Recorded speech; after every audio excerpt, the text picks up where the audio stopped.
자, 이번 시간은 문제 29번부터 볼게요. 29번. 대출 금리를 묻습니다. 가장 옳은 것은 묻죠. 옳은 것은. 대출 금리하게 되면 고정금리와 변동금리를 묻는 거예요. 1번.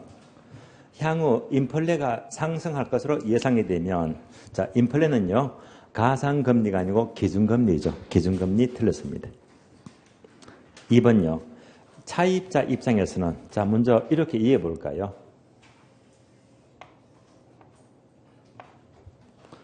자, 차입자예요, 차입자. 돈 빌리는 쪽에서는, 자, 조건이 두 가지인데요. 총 이자를 12% 연 12% 잡았을 적에, 자, 연말에 한꺼번에 12% 내자. 이럴 수가 있고요. 아니면, 12개월이니까 매달마다 매월 1% 계속 내면요. 합해서 12% 되죠. 매월 1% 내는 게 차입자가 좋을까요? 연말에 12% 한 번 내는 게 좋을까요? 매월 1% 낫겠어요? 연말에 12% 좋겠어요? 차입자는 얘가 훨씬 더 유리하잖아요. 매월 1% 내게 되면요. 이자에 이자가 붙으니까 더 불리한 거예요. 따라서 얘는 불리하고 얘가 유리합니다. 요 지문이에요. 따라서 차입자 입장에서는 매월 1% 이자를 12번 지급하는 것이 연말에 10% 이자를 한 번에 청약보다는 훨씬 더 불리하죠. 유리하다 틀렸고 불리합니다. 틀렸고요. 비슷한 지문이 출제가 된 적이 있었습니다. 3번요. 차입자의 취업 상태가 불안정하다면, 자, 기준금리가 아니고 가상금리죠. 차입자의 신용은요, 가상금리를 조정하죠. 틀렸고요. 4번, 코픽스와 CD 연동 담보대출은 고정금리가 아니고 변동금리죠. 변동금리 틀렸습니다. 자, 정답 5번인데요. 대출자 은행의 명목이자입니다. 명목이자는 이렇게 보시면 돼요.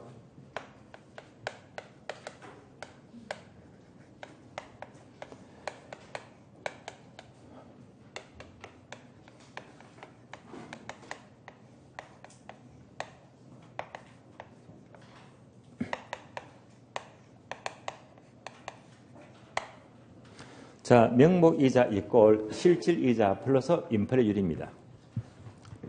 그럼 결국 인플레이션, 얘가 포함된 것이 바로 무슨 이자? 명목이자입니다. 명목이자가 인플레가 포함됐대요. 합치면요, 민법에서 명인방법 들어봤죠? 명인방법. 명목이자가 인플레가 포함됐대요. 다시 말하면요, 은행에 들어가는 모든 이자가 바로 명목이자예요. 만약 은행 갔더니 이자 4% 주겠대요. 얘가 무슨 이자? 명목이자. 인플레가 포함된 겁니다. 이때 인플레가 3%다. 나머지가 뭐? 실질이자 1%밖에 안 돼요. 그러니까 은행 가서 이자 4% 주겠다면요, 인플레 반드시 고려해야 됩니다. 요거 빼니까 실질은요, 요것밖에 안 돼요. 이럴 수도 있잖아요. 명목이자가 4%다. 인플레가 4%입니다. 실질이자 얼마? 제로죠. 얘가 뭐? 제로금리. 들어봤죠? 제로금리. 그래서 일본이나 미국은요, 바로 대개가 제로금리입니다. 제로금리. 이럴 때 은행에 예금하면요, 금리가 아무것도 없는 거예요. 그러면 원금 자꾸 까먹는 겁니다. 그래서 저금리면 그만큼 뭐 은행에 맡겨본들 실익이 없다는 말입니다. 얘가 5번이에요. 명목이자 이꼴 실질이자 플러스 위험대가 플러스 인플레율이 포함된다. 맞습니다. 정답 5번입니다. 30번요. 저당에 상한 방식에 대한 설명이다. 옳지 않는 것은, 틀린 것은 묻습니다. 1번 빈출 지문이죠. 고정이자율에 비해서 변동이자는 대출 초기에 변동이자가 높아요, 낮아요? 낮다. 맞죠? O입니다. 2번요. 고정이자율 저당에서 예상치 못한 인플레가 발생하면, 자, 고정이자에서 인플레가 발생하면 대출자가 유리합니까? 불리합니까? 당연히 불리하죠. O입니다. 3번요. 원금 변동 상한은 원리금 변동 상한에 비해서 초기의 상한액은 크다, 적다? 크다. 맞죠? 최정식 상한은 원리금 변동 상한에 비해서 후기의 상한은 크다, 작다? 크다. 맞죠? O입니다. 4번요. 재협상 이자율 저당. 재협상 이자율 저당은요, 일정 기간 재협상을 통해서 이자를 조정하는데요. 주로 3년 내지 5년마다 협상을 통해서 이자를 조정하는데요. 이럴 때 인플레가 계속 상승하는 경우에는 재협상의 길수록, 이 말은 쉽게 말하면요, 재협상기를 쉬운 말로 조정주기. 은행은요, 조정주기가 길수록 대출자가 유리합니까? 짧을수록 유리합니까? 짧을수록 대출자가 유리하죠. 따라서 길수록 틀렸죠. 짧을수록 대출자는 유리하고 차입자가 불리합니다. 틀린 답 4번입니다. 이어서 문제 31번입니다. MB에서 저당 담보 정권에 대한 설명으로서 틀린 것은 모두 몇 개인가? 틀린 것 묻습니다. 1번요. 1차 저당 시장은 저당 채권이 형성되는 시장 맞죠? 2차 저당 시장은 저당 채권이 유통되는 시장 맞습니다. O입니다. 2번요. MBS의 기대 수익률은 저당 요소보다 당연히 높아야 되겠죠. 따라서 기대 수익이 요소보다 높아야 됩니다. 항상 요거는 작아야 됩니다. 자, 낮에 틀렸죠? 높아야 됩니다. D급번요. MB에서는 지분을 증권함으로써 부설에 대한 유용성을 높인다. 어디가 이상하죠? 자, MB에서는 목적이 배당입니까? 이자입니까? 이자니까 지분 증권 틀렸지. 부채 증권. 그래서 지분 틀렸고 부채를 증권화한 상품입니다. X. 리얼번요. CMO는 지분형 증권으로서 만기 구조가 이질이 다양하다. 어디가 이상하죠? CMO는 지분형 증권이 아니고 혼합형 MBS죠. 그래서 혼합형 증권입니다. MPTS와 MBB를 합쳤으니까 혼합형 증권입니다. X. 미연번요. MBB는 저당 차입자가 지불하는 부채 서비스액이 투자자에게 끝까지 바로 이체가 된다. 이체가 되면 바로 이체증권이죠. 네. 따라서 투투투 하면요. 이체증권이죠. 따라서 MBB가 아니고 MPTS의 설명입니다. 그러면 기업은 한 개만 맞고 나머지가 모두 틀렸으니까 틀린 것 4개죠. 정답 4번요. 32번요. 부동산 개발에 관한 설명으로 가장 옳은 것은 1번요. 소복 재개발이란 기존 시설의 확장 밑줄, 새로운 시설의 첨가 밑줄, 어떤 시설을 확장하거나 첨가하면요. 소복 재개발이 아니고 개량 재개발이죠. X. 2번과 3번, 4번까지는요. TDR 제도를 묻습니다. 2번요. 개발권 양도제 TDR 제도는 개발지역과 보전지역으로 인위적으로 구분함으로써 발생하는 효율성 문제를 아니죠. 형평성 문제 해결이죠. 효율성 틀렸고 형평성 문제 해결입니다. 3번요. TDR 제도가 활성화되려면 개발지역에서는 입체 이용률을 어느 정도 효과적으로 규제해야 됩니다. 아울러 동시에 지가 상승을 조성시켜서 개발 단위당 취득할 TDR수를 많게 하게 되면 TDR은 활성화됩니다. 정답 3번입니다. 3번이 옳은 지문이고요.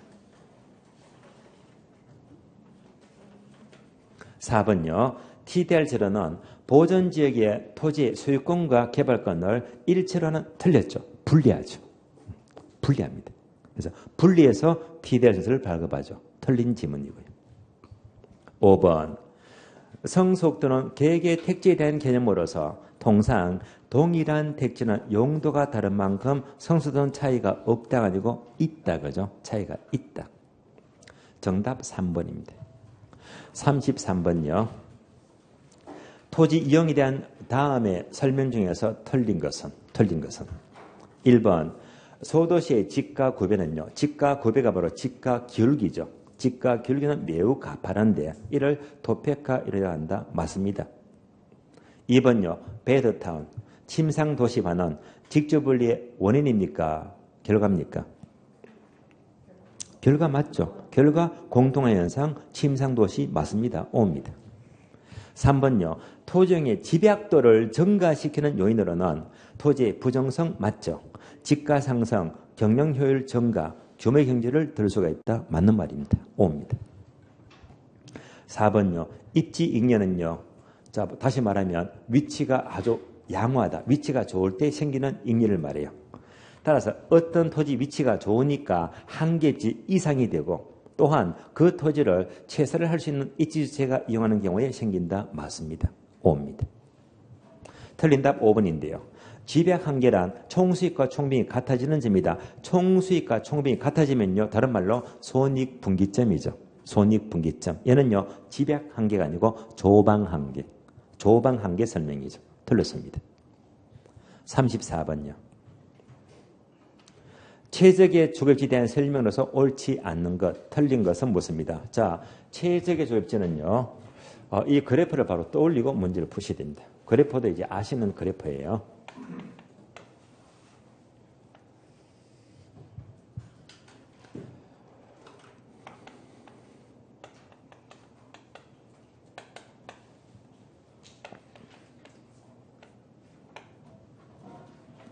그림이 특이하죠. 가파른 우하양, 완만한 우하양입니다. 가파른 우하양은요. 한 개의 주거비입니다. 완만한 것은 한 개의 교통비용입니다.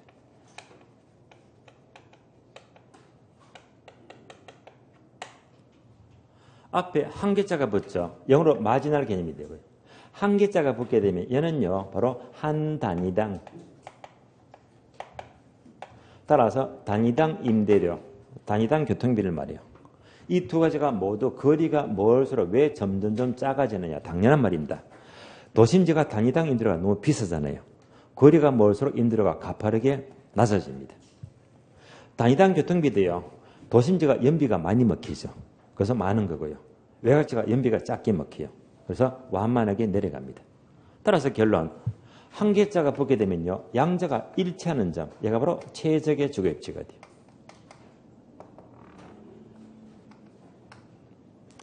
자, 그렇다면 일치하지 않은 경우 따져볼까요? 자, D1 지점과 다음에 D2 지점입니다. 여기까지만 이해하시면 돼요. 자, 그러면요. D1 지점은 멀잖아요. 우리 집이 이렇게 멀리 있대요. 멀리 있으면요. 단위당 단위당 주거비가 많이 들어요. 교통비가 많이 들어요. 교통비가 많죠. 따라서 주거비보다 교통비가 훨씬 더 많습니다. 교통비가 많기 때문에 최적이 못 된다. 그럼 이사 가야 되죠. 이사 가면요. 더 멀리 갑니까? 도심으로 이동합니까? 도심으로 이동합니다. 이제 우리 집이 D1 지점입니다. 여기에 우리 집이 있대요. 시내 가까이 있어요. 여기서는요. 교통비가 많이 들어요. 주거비가 많이 들어요. 주거비가. 따라서 주거비가 교통비보다 훨씬 더 많다는 말입니다. 그러니까 주거비가 많기 때문에 이것도 최적이 못 돼요. 그러면 더 도심으로 이동합니까? 외곽으로 이동합니까? 외곽으로 이동합니다. 그래서 더도 말고 덜도 말고 양자가 일치하는 점이 최적이 되는 거예요. 이거 떠올리고 문제 보시면 돼요. 1번부터 볼게요. 1번. 한 개 주거 비용이 한 개 교통비보다 클 경우 여기까지가요. D1입니까? D2입니까? D1이죠. 그러면 어디로 이동하지? 외곽으로 이동합니다. 따라서 두 번째 줄 도심으로 이동한다. 바로 1번 틀렸습니다. 외곽으로 이동합니다. 나머지는 옳은 질문이니까 차근차근 읽어봐 주시고요. 정답 1번 틀렸습니다. 35번요. 감정평가의 분류에 대한 설명이다. 옳은 것은 모두 몇 개인가? 박스 문제 볼까요? 기억번과 니은번 묶어주고요. 약간의 보충 설명이 필요합니다. 그러면 여기서는 뭘 가르치느냐? 먼저 독립평가와 부분평가예요.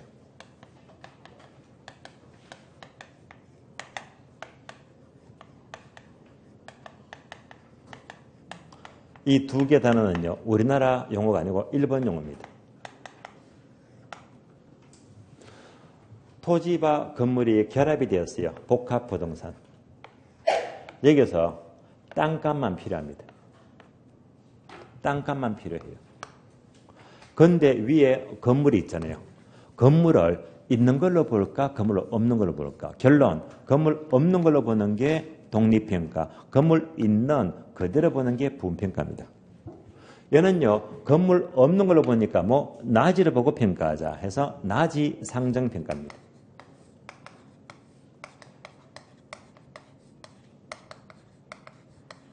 다른 말로 조건부 평가죠. 낮이를 조건으로 평가했잖아요.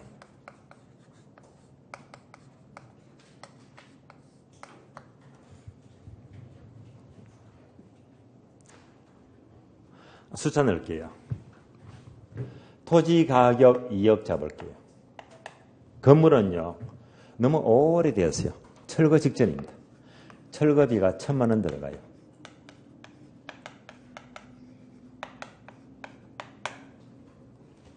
자, 땅값 2억, 건물 철거비 1,000만 원입니다. 이때 독립행으로 땅값 매기면요, 이때 토지 가격은요, 2억 1천 될까요? 2억 될까요? 1억 9천 될까요? 예. 예. 낮이 산정. 건물 없어요. 얼마? 2억. 얼마나 간단합니까? 얼마? 2억입니다. 낮이 그대로. 건물 무시해버립니다. 부분평가는요, 건물 있는 그대로 보는 겁니다. 건물. 건물이 그대로 서면, 건물이 있으니까 무슨 땅? 건부지. 그래서 건부지 평가.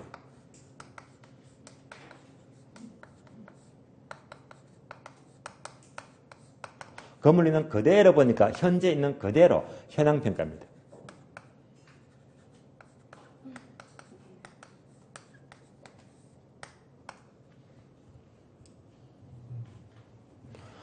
그럼 다시 부분평가로 땅값을 평가하게 되면요, 여러분이 만약 이걸 전부 다 떠안고 산다면요, 건물 보고 사요? 땅 보고 사요? 땅 보고 사지. 이걸 다 떠안고 사면요, 이때는요, 건물도 부담하잖아요. 그러면 2억 줍니까? 1억 9천 줍니까? 요거 빼고요, 1억 9천 주면 돼요. 1억 9천.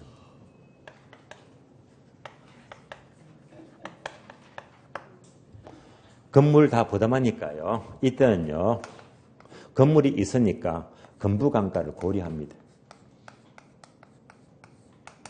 이때 건부감가는요, 바로 철거비 1,000만 원이죠.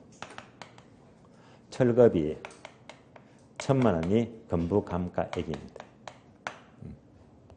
이 차이점이 바로 독립평가와 부분평가 차이점입니다. 결국 부분평가는 건물 있는 대로 보니까 낮이보다는 가격이 작아요. 건부감가만큼. 설명 드렸습니다. 기억 한번 볼게요. 복합 부동산 경우에 지상에 밑줄입니다. 건물이 없는 것으로 상정 밑줄. 이게 바로 낮이 상정평가, 독립평가를 말해요. 건물이 없는 것으로 상정하고 토지만 평가하는 것은 조건부 평가 맞습니다. 다른 말로 낮이 상정평가죠. 5입니다. 2번요. 부분평가는 얼마? 1억 9천. 독립평가는 얼마? 2억. 따라서 독립평가액보다 일반적으로 건부감가 철거비 1,000만 원만큼 적어진다. 5입니다. D급번요. 19회 때 비슷한 질문 주제되었고요. 토지 수용을 위한 평가, 즉 보상평가죠. 법원에 경매평가 있죠. 얘는요, 필수적 평가예요, 의무적 평가예요. 반드시 평가하죠. 필수적 평가 맞습니다. 5입니다. 리얼번요. 감정평가는 원칙적으로 물건마다 개별평가가 원칙이다. 맞습니다. 그러나 둘 이상의 물건이더라도 동일한 단가를 적용할 경우에는 일괄평가를 한다. 맞는 말입니다. 5가 되고요.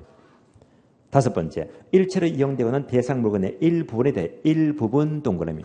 줄여서 일부분이다. 무조건 부분평가다. 맞는 말입니다. 5개 모두가 맞죠? 정답 5번입니다. 36번요.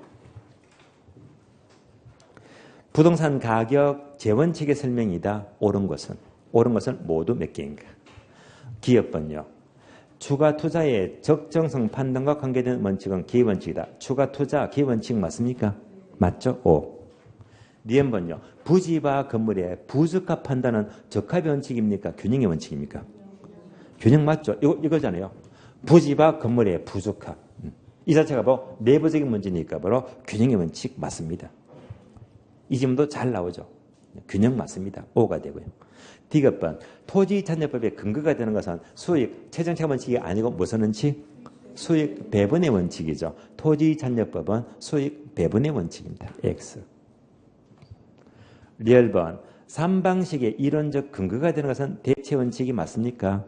맞습니다. 몇 번 나왔죠? 3방식成立 근거 대체 원칙 5입니다. 미연번. 기준 시점의 근거는요, 예측의 원칙이 아니고 변동의 원칙이죠. 기준 시점은 변동의 원칙입니다. 틀렸습니다.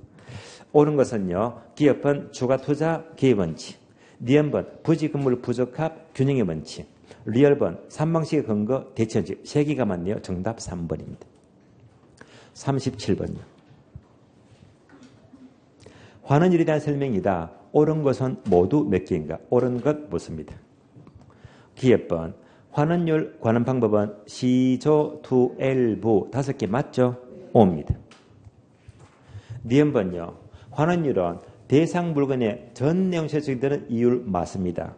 그 내용은요. 자본 수익률 플러스 자본 회수를 합한 개념입니다. 맞죠? O입니다.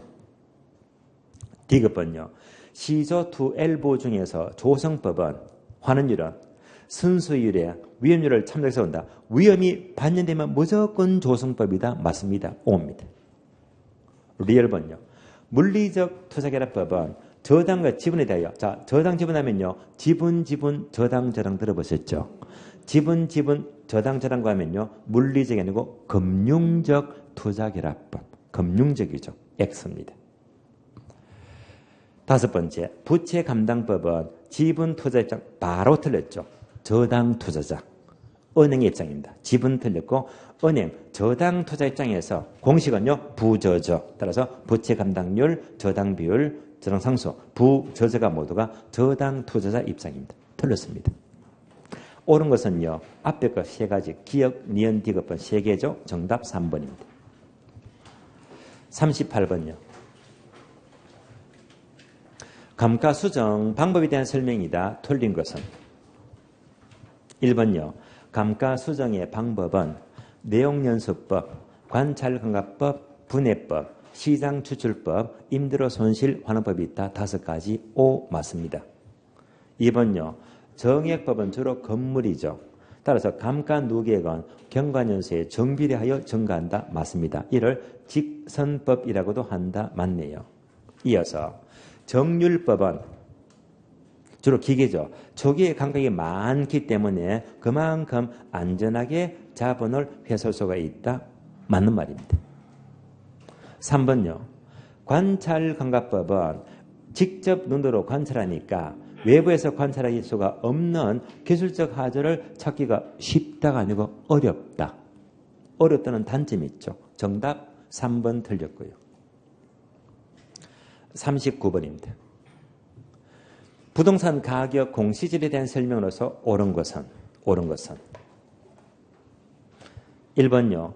공동주택 가격은 시군구 앞뒤가 안 맞죠. 자, 개별자가 붙으면 무조건 시군구.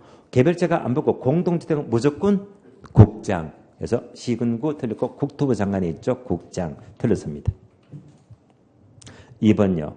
표준주택 가격은 국가 등의 기관이 그 업무와 관련하여 개별주택 가격을 산정하는 경우에 그 기준이 된다. 표준주택 가격은 개별주택 가격의 산정 기준 오로지 이거밖에 없죠. 그대로 정답입니다. 정답 2번요.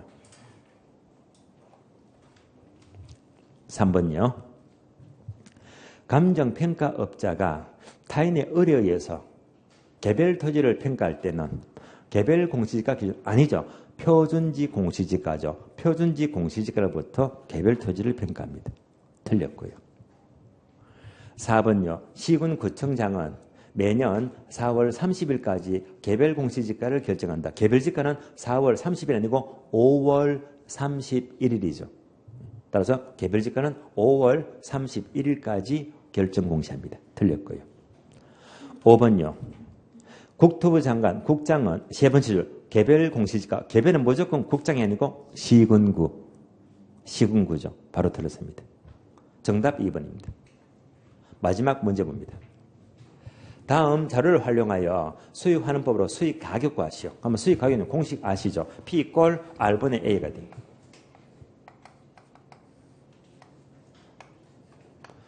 자, A는 순수익이고요. R은 환원율입니다. 공식 나왔어요. 이때 환원율에는 단어가 2가지인데요. 자본 수익률 플러스 자본 회수율입니다.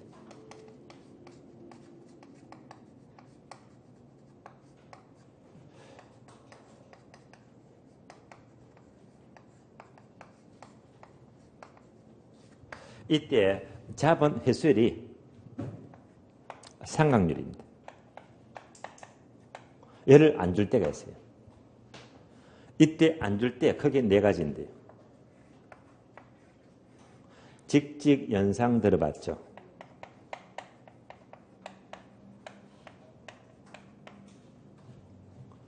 직접법, 직선법, 연금법, 상환기금법입니다. 토지는 직접법이니까 상각 안 하잖아요. 그러면 가장 많이 쓰는 것이 직선법인데요. 직선법으로 상각할 때는요. 이때 상각률은 n분의 1인데요. 이때 n이 잔존연수를 말해요. 반복합니다. 직선법으로 상각률 구할 때는 잔존연수분의 1이 됩니다. 그래서 요거 묻는 문제가 40번 문제의 흐름입니다. 그러면 이제 문제 봐요. 박스. 건물의 순수익이 1,000만원입니다. 나왔죠? 순수익이 1,000만원. 두 번째, 자본수익률 10%입니다. 자본수익률 10% 나와. 얘가 안 나왔잖아요. 그런데 세 번째, 잔존연수가 10년 내려가서 직선법. 따라서 직선법으로 상각률 구하게 되면 잔존연수분의 1이다 해서 10년분의 1, 10분의 1입니다. 그러면 0.1, 10%가 나와요. 따라서 상각률이 10% 나옵니다. 더하면 환원율입니다. 얼마가 돼요? 20%. 따라서 1,000만원 나누기 0.2 하게 되면 수익가격은요 5,000만원 나와요. 정답 5,000만원. 정답 1번입니다. 자, 이상으로 3회차 동형모의사 마치겠고요. 그러면 오늘이 목요일이죠. 그러면 내일 모레 이틀 뒤면요 추석 연휴가 시작됩니다. 그러면 토, 일, 월, 화, 수요 5일 딱 끝나면요 다음 주 목요일 학기론 수업 들어가거든요. 그러면 이제 5일 동안 연휴 관리 여러분들 특별히 잘 하셔야 됩니다. 제 바람으로는요 추석날 자 필요한 타임 있죠. 차례만 딱 지내고요. 가능한 집에 없는 게 좋아요. 요즘은 어영부영 5일 지나가거든요. 어영부영하는 순간요 갔다 오면 노래집니다. 보통 공부가요 5일 동안 굶뜨게 되면요 곱하기 2배 동안 설름표가 와요. 그거 몇 걸리면요 10일 걸리거든요. 요즘 하루가 너무 중요하니까요 꼭 필요한 거 빼고는요 가능한 독서실 가셔서 공부를 집중하셔야 됩니다. 그래서 제 개인적으로는요 5일 연휴 동안에 원래 시험이 부담이 되니까 차라리 5일 동안에 어영분 집에 있는 것보다는요 한번 주변에 도시를 집중해가지고요 이때 1차 민법기를 한 바퀴 쫙 끝내면요 자신감이 확 생길 거예요. 특별히 연휴관리 잘 부탁드리고 다음 주에 다시 뵙도록 하겠습니다. 자, 수고하셨습니다.